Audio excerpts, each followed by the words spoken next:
In today's Smart Money, the Student Debt Relief Plan has been a major topic of discussion since it was announced in August. If you or someone you know currently has student loans, you want to make sure you're taking advantage of that relief plan. ABC-7 financial contributor Brian Mirau with Mirau Capital Management is here to talk about the plan and how you can work to get out of debt.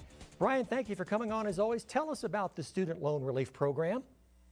Well, Mark, President Biden and the U.S. Department of Education announced a three-part plan to help low and middle-income families deal with the increasingly burdensome cost of paying for college, while also making the student loan system more efficient and easier for borrowers to manage.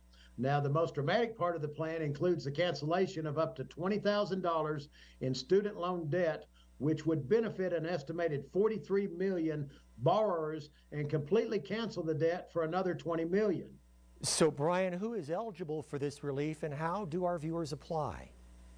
Well, Mark, to be eligible, your annual income must have fallen below $125,000, and that's for individuals, or it's $250,000 for married couples or heads of households.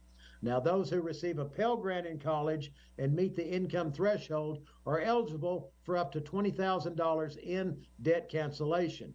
Now, if you did not receive a Pell Grant in college and you meet the income threshold, you'll be eligible for up to $10,000 in debt cancellation.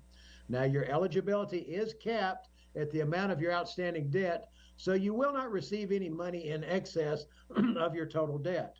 And if you think you're eligible, you should file an application with the DOE. And there is a simple application online. And with that said, nearly 8 million borrowers whose relevant income data is already available to the DOE will receive relief automatically. Brian, do you have any tips for getting out of other types of debt? Well, absolutely, Mark. If you have credit card debt, that should be your main focus on getting that paid off. The average credit card rate is the highest that we've seen in decades. It's hovering around 18%. And in order to pay off this debt, you have to save more. And in order to save more, you have to have a solid income and a budget. Now, before you spend money on anything at all, you want to make sure that your income covers your housing, your utilities, your food, and your transportation. Well, we hear that B word, budget, a lot. What's the best way to get a firm budget?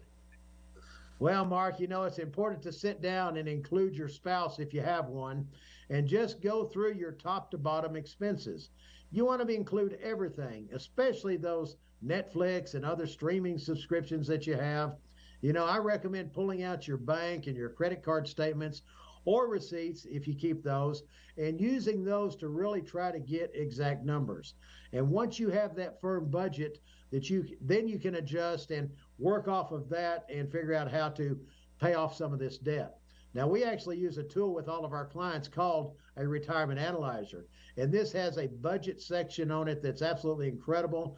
And on it, we will calculate your full financial picture, including your taxes. Now, if you have a financial advisor that you work with, they should have tools like this available for you as well. And I know so many people, Brian, who throw away those receipts and don't keep them. ABC-7 financial contributor Brian Mirau, as always, thanks for your insight. Mark, thanks for having me today. And if you want more information, you can contact Brian at the number on your screen.